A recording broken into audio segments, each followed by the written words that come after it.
What up, and welcome to a new episode of Tales from the Crypt. I'm your host, John, along with my co-host. Father Alan, this is the podcast. That's of right. Tales from the Crypt. That's right, the podcast. We got to make sure we say that over and over. It's a podcast, sorry. And we're This excited. is not the full episode. Yeah, and we're excited. Podcast. Yeah, it's a podcast. We're excited. There's no video format yet. Sorry, guys, sorry. I know that's another thing people complain about. I'm sorry, but this episode's great. And we're going to talk about how great this episode is. Anyway, yeah, how you been? Because we haven't talked in really talked 2 weeks, I think. Oh yeah, I've been good. Just been keeping busy with work and just living that stepdad life and just getting over these allergies. That we got a big windstorm coming out through here in Vegas. It's like fucking the mummy out here. The Himmeltemp's coming. All the sand and the empty lot of nothing just blowing through out here. So other than that, yeah, I've been pretty good, man. How about you? I could complain, but who would care? They'd get upset about complaining. Yeah, we're being too depressed or unenthusiastic about life. About life or episodes or whatever the case may be. But yeah, no. If you listen to what we talk about, it's pretty depressing. So, but we won't get into it. This is, yes, that's true. When we do uplifting, talk, positive podcast. Yeah, that's right. Yeah, so this episode of Tales from the Crypt, we're season 2 still. We're almost done. It was the season 2, episode 13, titled "My Brother's Keeper." And this episode is one of my favorites, I think, growing up as a kid. I thought I liked this one, too. These last 3 episodes in my opinion, for Tales from the Crypt Season 2 are strong. And it's like, I really do like these last 3. I think people don't like the last one, but we'll talk about that when we get to that episode. But this episode is pretty good. And you sent me the comic book that it came out of. It came out of Shock Suspense Stories. It doesn't say what number this one is, but it's unless you I'd have to go back and do a little 16. research on it. But yeah, there is a comic based on this episode, which is slightly a bit different than how this episode plays out. But yes, yeah, I'm not sure how much you want to get into it on that. Compare, but you didn't not you didn't drastic prepare? Difference there. You didn't prepare for this, not for the podcast. I mean, like I skimmed through the comic. I was like, when you first told me you skimmed through it, like we were supposed to record this last week, and I wasn't in the mood, right? I don't know. I don't know what happened. Some shit happened, but I wasn't in the mood, and you were. And then I was like, oh, I wasn't not in the mood, but it was like it was like a day when, like, everything's like not depressed, just like like a day, you know. So I wasn't depressed or anything. I was just like, I don't want to really do it and whatever. So, but I read it the day you sent it to me. It's only 4 pages, and you were like, "Oh yeah, I skimmed through it." I was like, "Oh, bro, it's 4 pages." I was like, "Not that much." Through the 4 pages. Yeah, no, it's a good like interestingly enough, the comic is pretty good, and this is yes, you're right. The episode is very different than the comic. Besides the fact that the only difference I think of is there's slight differences. Well, I mean, we'll get into it. I think there just isn't like a courtroom scene. I think that's like in the comic there. Oh yeah, in the episode, there isn't. Yeah. No, but it's very different. It's very different than the comic. I mean, it's the same story, but the brother's name, one of the brothers' names has changed. But anyway, let's talk about this episode first, and then maybe I'll talk about the comic book during the conversation of the episode. But so this episode written by Peter S. Seaman, right? Peter S. Seaman, he co-wrote For Crying Out Loud. That's the other episode he was a part of. So that's like the correlation with this one. I don't think he directed that one, but I think he co-wrote that one. Yes, he did. And in this one, he's directing it. He wrote this with Jeffrey Price. But For Crying Out Loud, Jeffrey Price directed that one, and Seaman and Price wrote this one together. So I guess they worked together. I think we talked about that earlier because I looked at their IMDb, and every movie they've worked on, they worked together on, which they worked on. Yeah, I've seen the co-collabs on this, on these, at least from what we've seen on the show so far. Yeah. That's an interesting thing to take note of. Yeah, and I was going to say they worked on Shrek the Third. I was surprised. I was like, wow. And The Last Holiday, that they wrote that movie with Queen Latifah. I think we talked about that before. But the one with Double L Cool J? Yeah. And this episode stars Timothy Stack, and Jonathan Stark. You said something about Jonathan Stark. He's from what? You said? I don't remember if I mentioned where he was Oh from. no, you said he looked at, like Christian Bale or something, right? it kind of looks like Christian Slater. Oh, Christian Slater. Okay, I'm the one that said. I said he was in Fright Night. He was like. Yeah, that part is right for sure. I just mentioned he looked like Christian Slater to me. I thought Christian Bale. I think it's the Christian name, but yeah. So that's Jonathan Stark. Timothy Stack. I always thought he was like a big comedian. Or whenever I would like see this episode, I go, "Oh, this guy." And then I looked at his IMDb, and I'm like, I don't see a goddamn thing he's in that I would have known about, right? And then finally it hit me. Also, I saw it on IMDb. I'm like, that's where I know him from, and comedy. He was on Howard Stern's Son of the Beach, which is probably the worst thing ever made. Oh yeah, I forgot about that. Yeah, it was on. That was the thing he was hyping up, wasn't it? Like some TV show on what channel was it? FX. It was FX first. Ooh, Robin. FX was when FX started when I was a kid. It was just doing that's like Baywatch, right? Yes, it was a spoof of Baywatch. But when FX started when I was a kid, it was basically just in living color reruns. Like that's all I remember was on it. They had really nothing, and I think they had Mad TV also. I think that they were more like, I don't know. It was just a subsidiary of Fox, so they'd show whatever Cops most of the time, and then it was in living color at night that I remember seeing the old reruns, and then Son of the Beach was like the first show they were doing. I think to my memory, and it was Howard Stern's Son of the Beach, try to get people to watch because he was supposedly I guess not supposedly. He was the king of all media, self-proclaimed. So yeah, so Timothy Stack was there. He was the David Hasselhoff of. But I've never seen the episode ever. I think it came on way too late because it was supposedly like too raunchy or something. I remember the commercials. They would. I feel like I saw them during one of the wrestling shows at some point. It rang the bell to me, but never seen an episode. I have a funny feeling they were at WWE for something. Like in attendance or something, and they mentioned them on a Raw or something. That they were trying really hard to make this show something. I think that was Opie and Anthony did something else. But yeah, that's where he's from. That's where I know him from. So he plays Frank, and Jonathan Stark plays Eddie, and they are Siamese twins, which we find out pretty early. The episode starts in these driving erratic and crazy. No, first they're driving normal. They're arguing, right? And then. I think it's Eddie says, "Listen, we're never gonna get there the way you drive." So he slams on the gas of the car, forcing Frank to drive wild and erratic. And finally, they get to the place, and they're arguing about seeing a new doctor to help them out. And Frank is like, "Can't you understand? Nobody could help us with our problems." And Eddie's like, "We only have one problem, but it is a doozy or something." And then you see them step out of the car. And you see four legs drop down, and they're standing up together, and they're Siamese twins. Yeah, that's the real early unveil there. That's like before that shitty comedy with Matt Damon. Yeah, and Stuck Greg on You. Kinnear, It's Stuck on You. Yeah. I feel like if they took the movie into another direction like this, I think it could have been better. Instead of trying to make it this lame comedy. You know what I would have said? This would have been a fantastic episode of Quantum Leap, the original Quantum Leap, not the new one. I mean, they could still do it for the new one, but I don't watch that fucking show.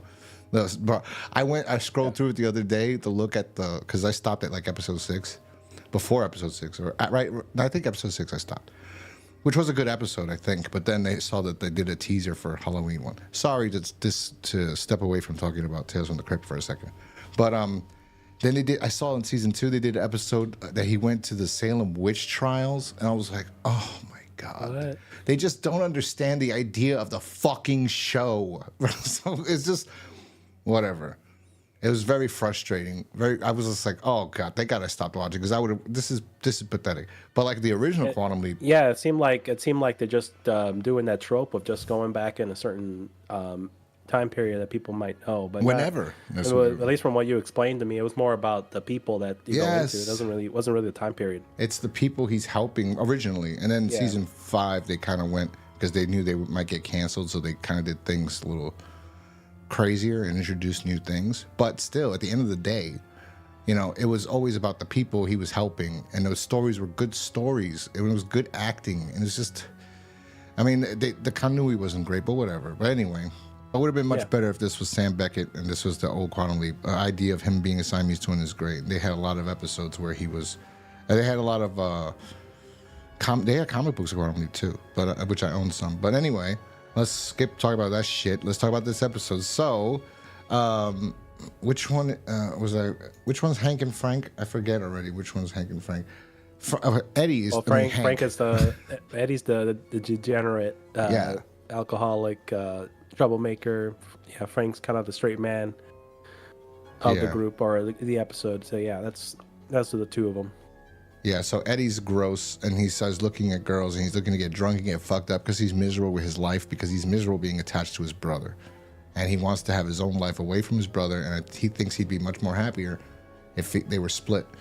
And Frank is already used to the life he's had for all these years with his brother.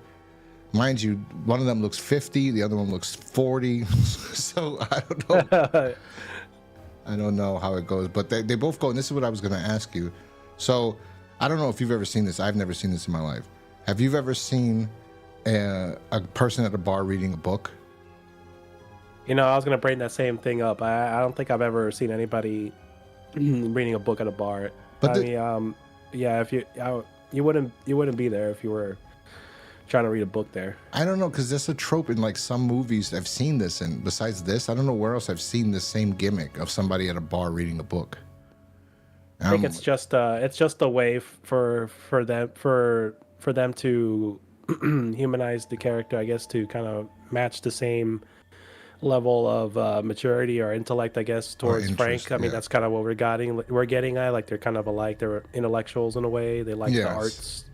But yeah, I've never seen anybody in real life reading a book at a bar. Yeah. So Frank sees Jessica Harper, she's playing Marie, and they're reading a book, and they're both reading the same book by the same guy.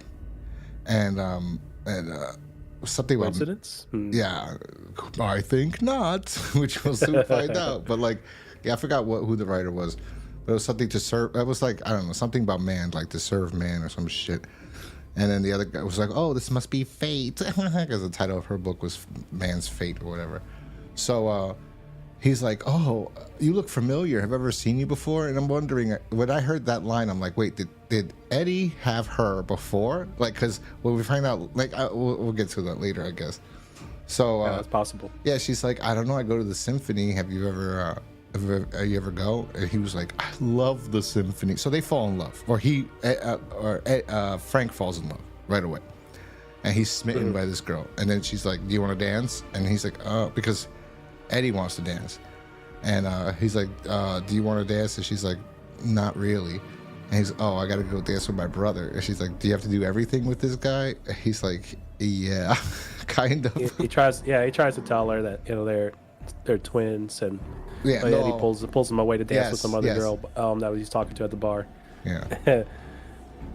But yeah, like since it's like the lit atmosphere, you know, it's not too bright, so nobody wouldn't see it or notice it that well. But it's up until when Marie was dancing with them, she gets in between them, and obviously since they're joined at the hip, she can't go through them, and then she sees them and say, you guys are twins." She didn't say you guys are twins. She goes, "You're connected." You're connected. And then they say, "Yeah, we're Siamese twins." And then the other girl that Eddie was with, she screams and the record away. scratches. Yeah, yeah, I know. I was like, come on. And then the dances were corny too. The dances they were doing, they were like 70s, which, by the way, though, I will be honest. Their legs. The 70s, people make fun of disco dancing, but if I was around the 70s, I think I would have been a disco dancer. Yeah. Had some coke in the bathroom, you'd be having a good time. Yeah, that'd be my scene, baby. But so he wants Studio 54. So dancing, not Studio 54. That's too many people. I'm like, ugh. That would have been like more like John Travolta in Saturday Night Fever. Saturday Night Fever. Yeah, move over. Let me take up the whole fucking thing and dance. That's a great movie. People, the tightest pants ever. It's a good movie, and they picked a girl that she must have done something with the director, because she can't act, she can't dance, and she's not pretty. So I don't know why they casted her. Yeah, but like Spielberg's wife in one of those Indiana In Jones the movies. second one, yeah. But so after this encounter, this gives Frank the idea to finally see a doctor that Eddie was talking about that says it's possible for him to separate the two.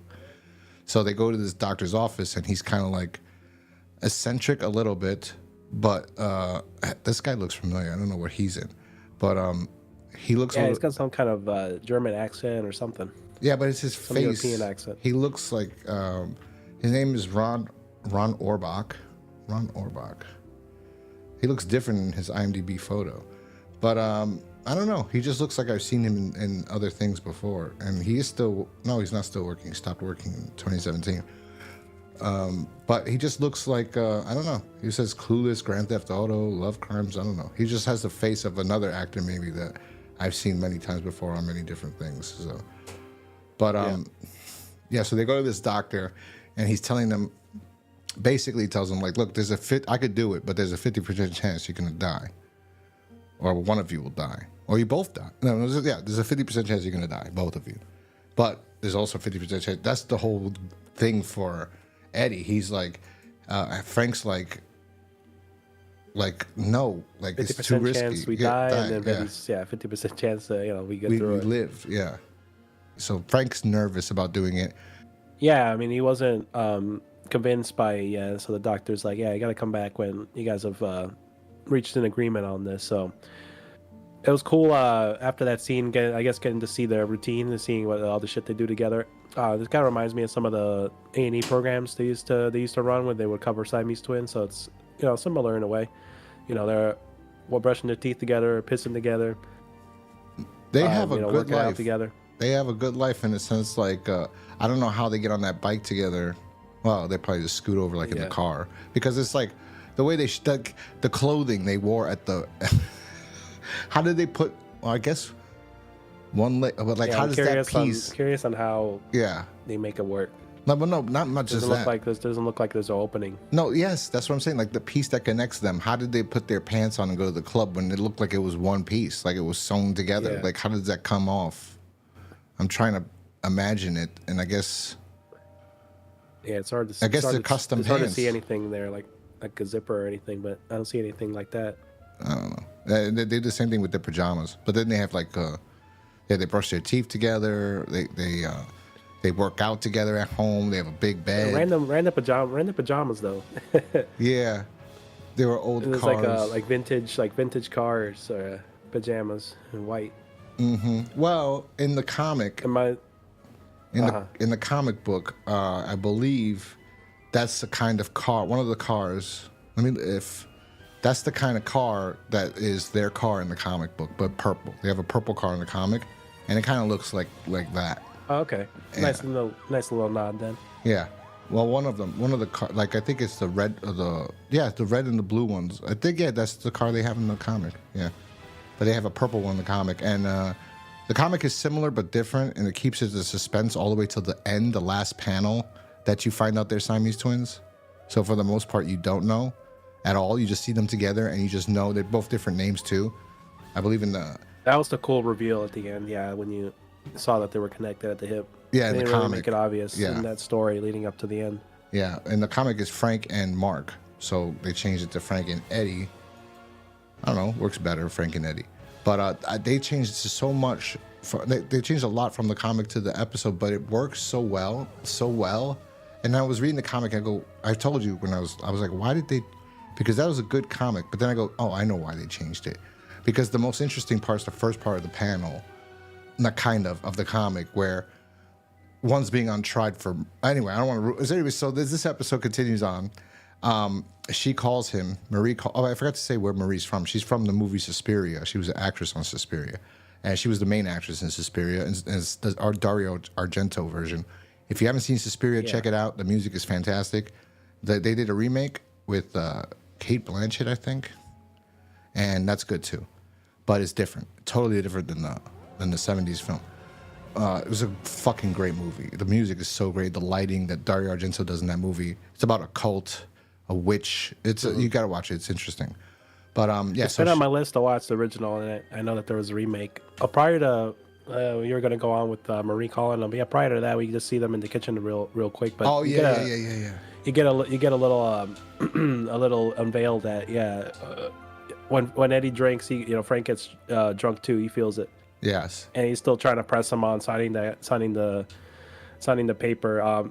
Cool little special effects that they did with them. You get a little shot of them when he's about to threaten to cut them apart, and since Frank was still hesitant about it, Eddie was pissed off that he still hasn't signed the paperwork, and he pulls out a knife and threatens to cut them in between. That was a cool little shot of them. You see the actual flesh and stuff. Yeah. Pretty good special effect. It was not bad for the makeup. time. Yeah, but what time, yeah. the part was that he was trying to get him to sign the release so they could get the operation. He's saying, think of all the things you could do.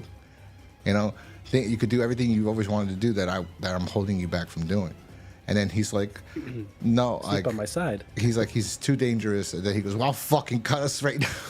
And he pulls the pants down. You see it. And he's like, I'll do it right now.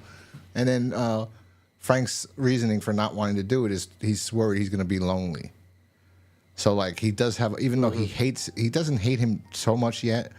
He's used to him being this annoying fuck, but that's his brother. Well, yeah, we're used to somebody being around. Yeah, but the comic is different. The comic, he hates him. Like Frank hates his brother in the comic because his brother's just evil, and his brother just always has been fucking with him his whole life, and so much so that the father hated Mark, which is Eddie, also, but then that father kills himself, hangs himself in the comic because of his son. I think he hits him, and then the mother gets mad at him. And he goes and he kills himself. And then the mother finds out, and the mother blames Eddie.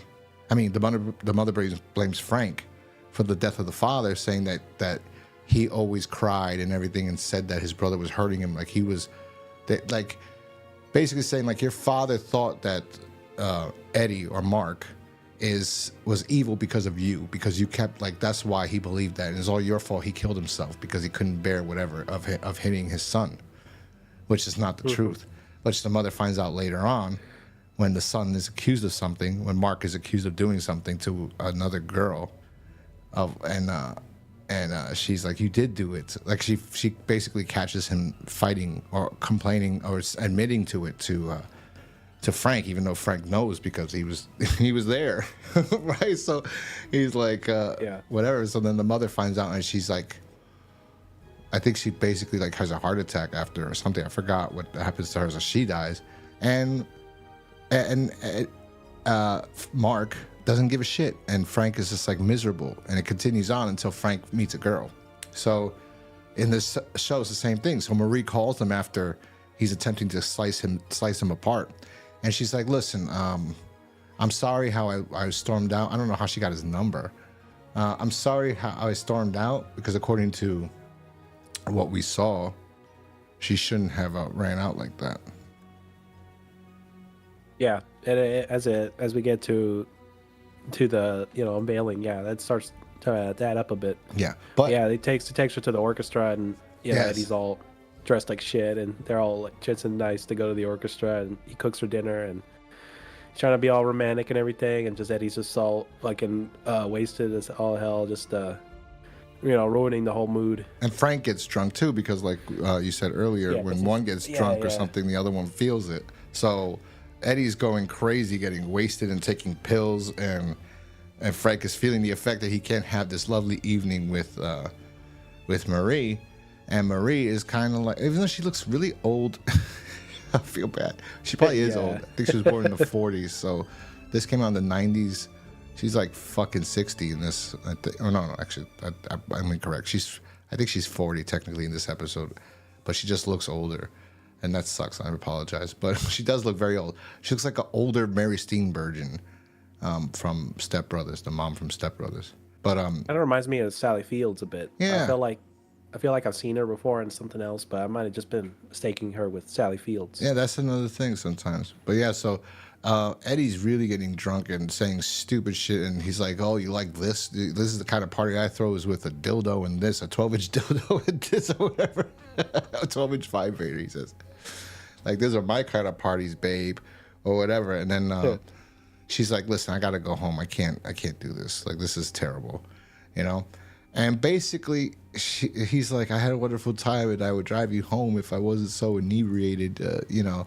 And then she's like, yeah, you know, like, she kind of like, what is she? She like brushes him off, basically. Like, she gives him a kiss goodnight, but I don't think she just makes him makes him hopeful, and like, oh, it came you like, he thought the night was ruined too, but he was drunk, and he knows Eddie tried to ruin the night, but she still kissed him goodnight, which means to him she still likes me, right? So he's like, that was her job. She tried to show that she hated being there, that Eddie's a pain in the ass, but she still kissed him because she liked him.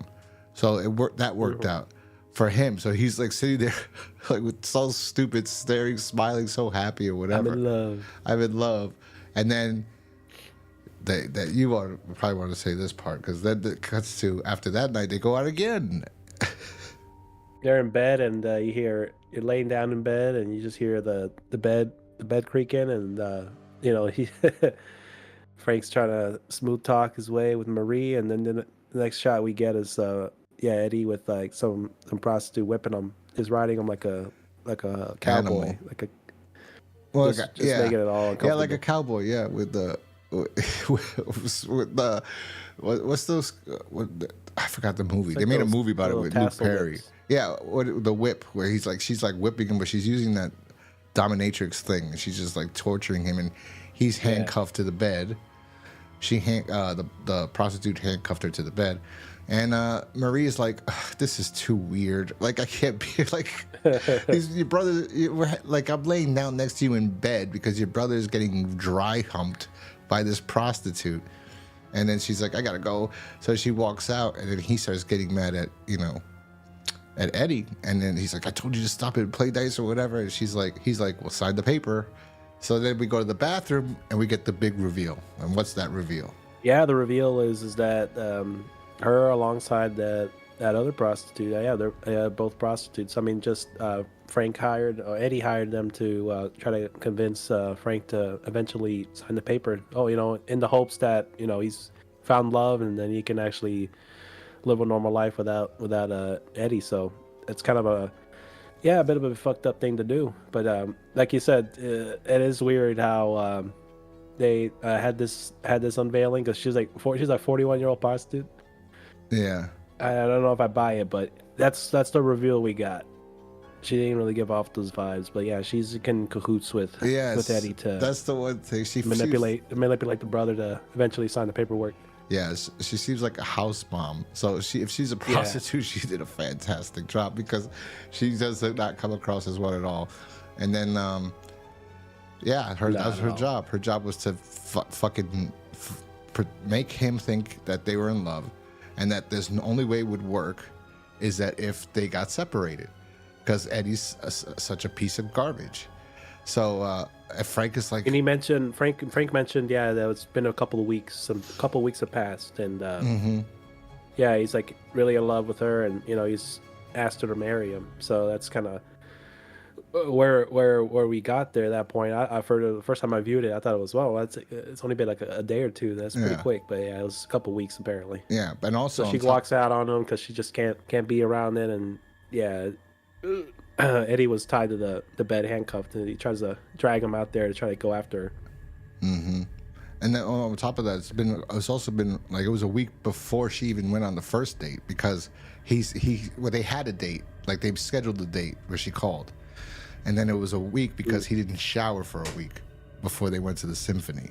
He didn't shower because he goes, I know you haven't showered for a week, and then that was before the first date. So that was already like, they set it up for the symphony date, and then they went out, and then they continued on for a while, and then now he's like, I need to go, I need to get her, give me the key. He won't give him the key. Finally he gets it, he gets out, and then they start fighting each other, and it was interesting, you know, the fights. It was pretty decent, cool little shot where he banged their head against the photo of them as kids. That was a cool little shot.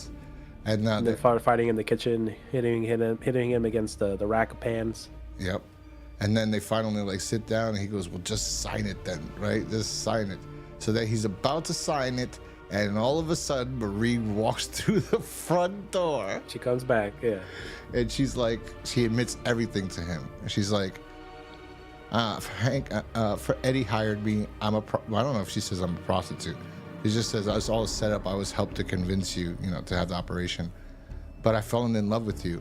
And I don't want you to have the operation. It's too dangerous. And he goes, oh, I love you too. And she's like, and if it still stands, I will marry you. Because I think he asked her, right? When she, when she came back from the, before she left? Okay. Yeah, but when she came back from the bathroom, that's when he asked her. Because, yes, okay, that's when it was. So then, she says, yes, she'll marry him. They start kissing and they're so happy. And he says, let's build a little house together for the three of us.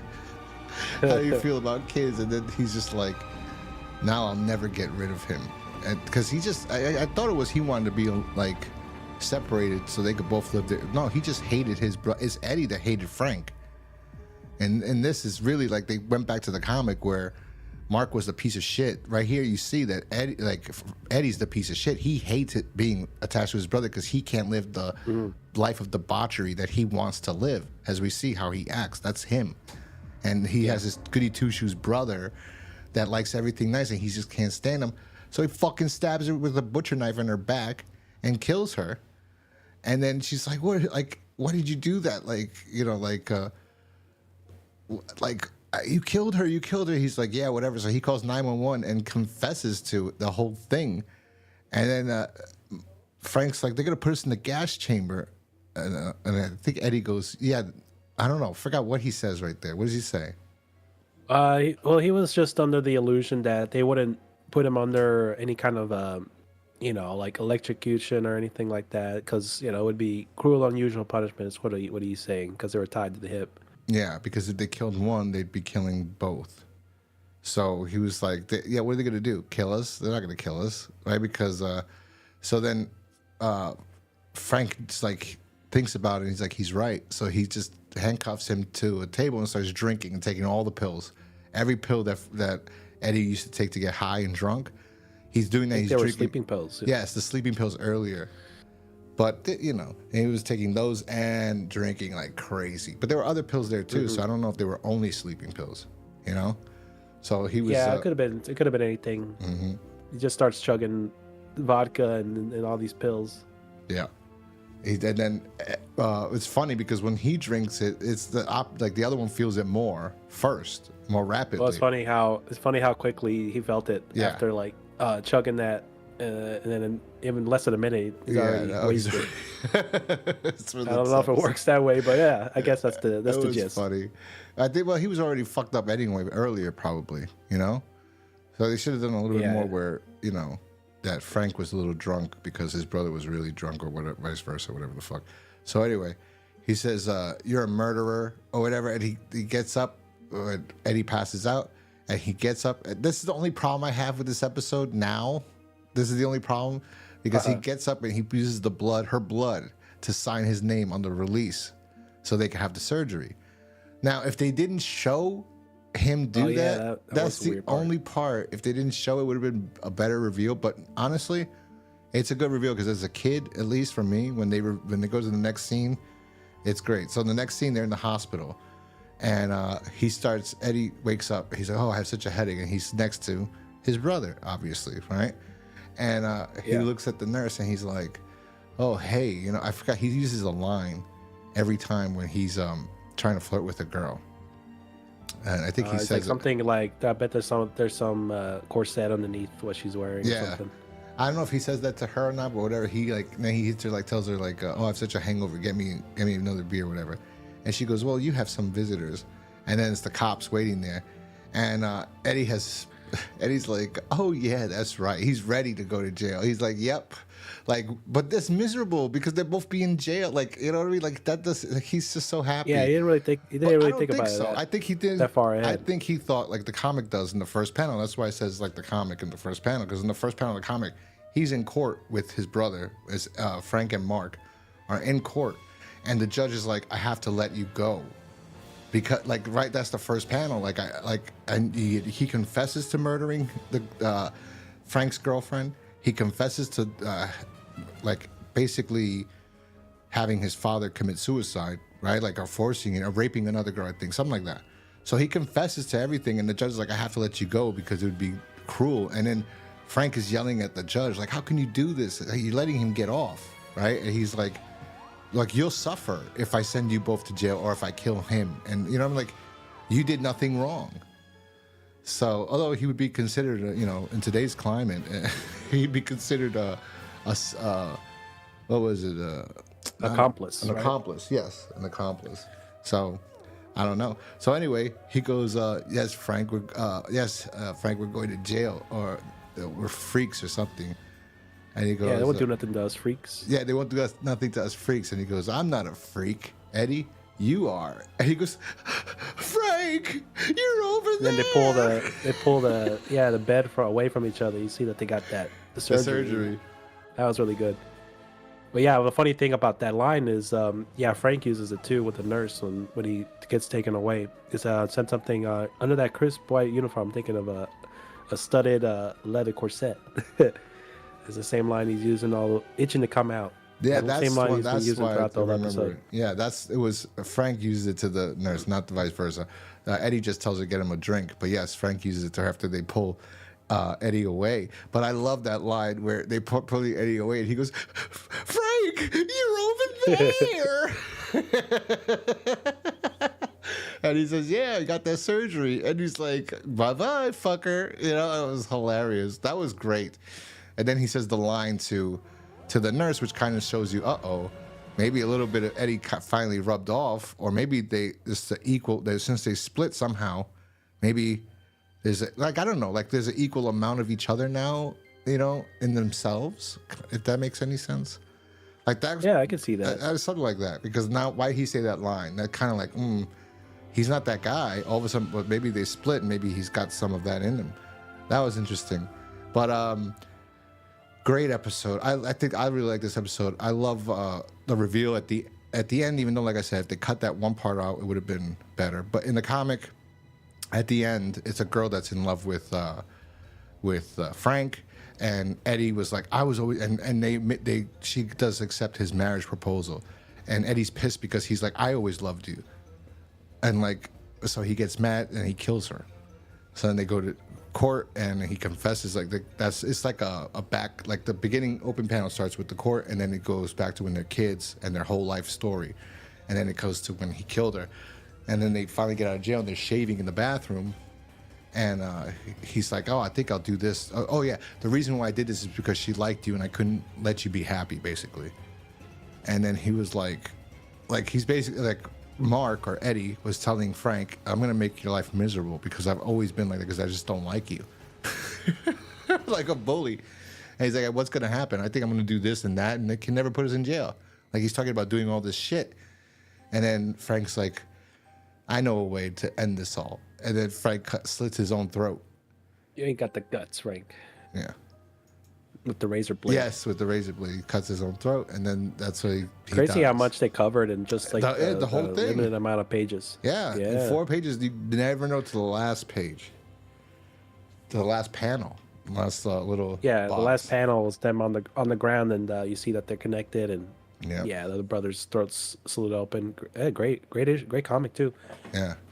I mean, it has the same vibe and same idea. That they did with the episode. So it's not a huge drastic departure. It has it's the same idea of elements them and being ideas. Siamese twins. It's just the way that they and how they get around. the story is different. Yes. And they did a good job. Both versions I like. I like the comic. Yeah. I thought it was great. And then I was like, why didn't they do the exact same version of the episode? And I was like, because the government now, or back in the night, would say they have to have the operation. But then they're still putting this guy's life at risk, so the judge would have to go by whatever a doctor would say, and they'd have several doctors. It'd be a big court fucking proceeding. So I guess they didn't want to do that. Yeah, it sounds like a mess. I don't know how that would go about in real life. Yeah, so they were just like, no. So, but yeah, this was a great episode. What would you give this episode rating-wise? It's solid. There's nothing too crazy that they do in this one. The effects that they did show for, Marie getting stabbed in the back was pretty cool. Seeing them connected, for a little bit. They had a pretty good chemistry, the both actors, for what were playing, and it was just pretty straightforward. Nothing really stood out to me, I guess, with the way they filmed it or anything. I guess it didn't need to be, but yeah, I would have liked to see a little bit more creativity there, I guess, with the cinematography or the lighting. But otherwise, the whole presentation is a pretty solid episode. I mean, we're obviously a little bit more energetic about this one than Mute Witness to Murder. So I'm gonna I'll give it a solid 4 out of 5. Yes, I was gonna do. That's a good number. Yeah, I was gonna give it a 4. I was thinking 4.5. 4 or 5 is good because 4.5. I mean, it's not perfect, but it's not bad. It's a good episode. I like it. You know, I like. It's a good one. It's a good one leading up to the finale. Yes. Really solid 3 episodes to end the season. I like this episode. It was good. I think we gave Television Terror 5, which is fucking great. This one, 4 out of 5, is good. It's a really good one. It's great. Like I said, if he just didn't fucking sign it, if we didn't see him sign it and the reveal was like he just dies, or he's gonna kill himself. Let's say he would have done that, like he was gonna kill himself, and then we just black out, right? And they're like, oh fuck, did he do it? Did he not do it? Or right? And then that I think it would have been a 5. I think I would have given it a 5. But this is great. I like this episode a lot. I like it. Yeah, for sure. I think that would have been interesting to see if they maybe stuck close to the ending of the comic. Maybe have somehow Frank kill his brother. I like him take the knife out of her maybe after back. waking up from all the booze and stuff they drank. Maybe he was trying to kill them both, but it didn't happen. And then the minute he wakes up, just tries to get at him with something, maybe. I guess with the signing part is kind of like because it was signed and the blood wasn't like good, maybe. I don't know. Like it wasn't like hard or like it looked like it was barely written on it. So maybe it could be like, oh, maybe it didn't work because he signed it, whatever. But I liked it. I loved it. I thought it was great. I don't know how they would have done that with him being drugged up. I think they would have waited till he sobered up and then told him. Then I think Frank would have been, Eddie would have been like, "No, we're not separating now. No, I'm not into it, or whatever." But oh yeah, for sure. But the show is great. I love this. This was a great episode. This is a 4 out of 5. I think it's a very solid episode. I'm surprised. I'm not sure what IMDb has it ranked, but IMDb's rankings are all over the place all the time. It's considered it's 7.3 out of 10. I think it should be maybe an 8 out of 10, to be honest. But closer to 9 that. Out of 10. A lot of these are, I think, just user voted. Yeah, which they all are. I rated episodes. I mean, the only one on this season that's the rated highest is Television Terror. I'm surprised. This one should be rated high. The last 3 and the first one, which was How Meanest to Murder is 6.5 and Lower Birth is the same score. Shit. I don't know if I agree with that. They're shit. The ratings are shit. They really are. On IMDb, they're always been shit. Like Corman's Calamity, I think, could use a little bit higher rating. Yeah, Dead Right isn't even considered. This is rated the same as Dead Right. That's incorrect. Dead Right is 5. This is a 4. It would be a 10, and this would be a 9. Like I have it. I have my ranking on IMDb. I'm looking. I have this episode as a 9. Dead Right should be rated higher too. Dead Right's a 10. No. On IMDb, it's a 7. It's the same as this one, 7.3, which is ridiculous. Yeah, at least a 9. That's a good. Definitely, it's a 10 for me. And the Switch was a 9. I put a 9. Yeah, I put the Switch at a 9. But anyway. This is a great episode. This is a great season. We're coming to the season finale, which is the next episode. So stay tuned. We'll see you next, or 2 weeks from now, when we review, or we talk about The Secret, which I can't wait to look for that comic because I want to see if it's like the comic. I love this episode. This was my favorite. This is how we started. The next episode is how we started this podcast to begin with. It really was. Yeah, it was one of the earlier ones that you recommended I watch. Yeah, me and Alan were talking, and I was like, I remember, and I said, oh, I remember this, and I was just like, oh, because we were talking about Freddy's Nightmares, how shit it is, and then I was like, you know what's good?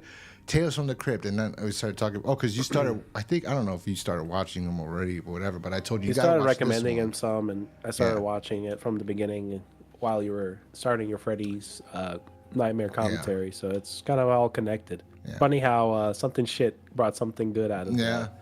Of that. But the secret Thanks, is Freddy's Nightmares. Yeah. But The Secret's the one really that I was like, was my favorite, and I thought you saw it. He didn't even see it. I thought he saw it. I was told the whole episode. I was like, it's fucking great. And then he was like, yeah, I've Well, never you told seen me. them. I was like, I had to watch it. Yeah, he's like, oh, I've never seen these. I was like, what the fuck? Why would you? I was like, if I knew you didn't see these, I wouldn't have told you the ending. Because whatever. We'll get to that one in 2 weeks. So we'll see you guys then. Remember, we got a new merch up. The Creeps of the Crypt Welcome to the Ritter House shirt is available at grosscrusadersmerch.com. We also have American Creep shirt, which is of Charlie Marno and his beautiful wife. I forgot her name. Mrs. Marno, I'll call her, played by, you know who that is. And then we have a Family Ties shirt, which is of the ventriloquist dummy, which is a nice shirt too. I forgot his name. Yeah, really great. You guys gotta check that one out. It's inspired by like the first issue of the Goosebumps book, right? Oh, the new one, yes. The new shirt is inspired by Welcome to Dead House, the first book, which wasn't really a good book. I'm surprised Goosebumps kicked off, but I think mostly it's the covers that really kicked off the Goosebumps franchise to be popular. It made you want to read them for sure. Yeah. It had really good covers. Because that book, the first one wasn't really good. Was this the second one? Welcome to the, something about the basement, Monster in the Basement. Well, one of those was really good. And then some of them kept getting good, some of them kept getting garbage, but whatever. But yes, really, really a cool shirt. You can check it out. I think I gotta order one for myself, to be honest. So anyway, Yeah, same. yeah. So check out GhostCrusadersMerch.com. You can find us on X at Creeps of Crypt. Just search Creeps of Crypt, and you can follow us on X over there. There's a locals that will be posting stuff from Tales from the Crypt also. The radio shows, they used to have Sci-Fi and Tales from the Crypt worked on a bunch of radio episodes. There's about 8 of them. They'll be posted on our locals. It's in the description. Anywhere you're listening to this, Apple or Spotify or YouTube or Rumble or wherever, there's a link down below. You can go to ghostcrusaders.locals.com or locals.ghostcrusaders.com. I'm not sure which one it is, but just go over there. You'll see the link where it says community. Click on that. $2 a month. There'll be extra stuff put over there. Yeah, so that's Just that. Google it. You'll find it. Yeah, I don't know what else. Anyway, I don't know what else to say, what else to promote, but that's it. So Yeah, you can follow me on X as well. I'll be under Splinter 47. And again, I'm sorry for the mislabeling of the titles. This is not the full episode yes, it's of not My a Brother's force. Keeper. Just want to let you guys know. Yeah, we apologize again for all the people out there that felt the need to tell us how they were duped by a thing that says on the title, a Tales from the Crypt podcast. It's not. It says Creeps of the Crypt, and then Tales from the Crypt podcast. I mean, I don't understand it. I'm sorry. It's even in the description of the videos or the whatever. I guess they wouldn't have been duped if they would have listened to us on Spotify or iTunes because they would have known. Well, anyway, yes. Sorry, I'm very sorry. Anyway, we'll talk to you guys next time. Peace.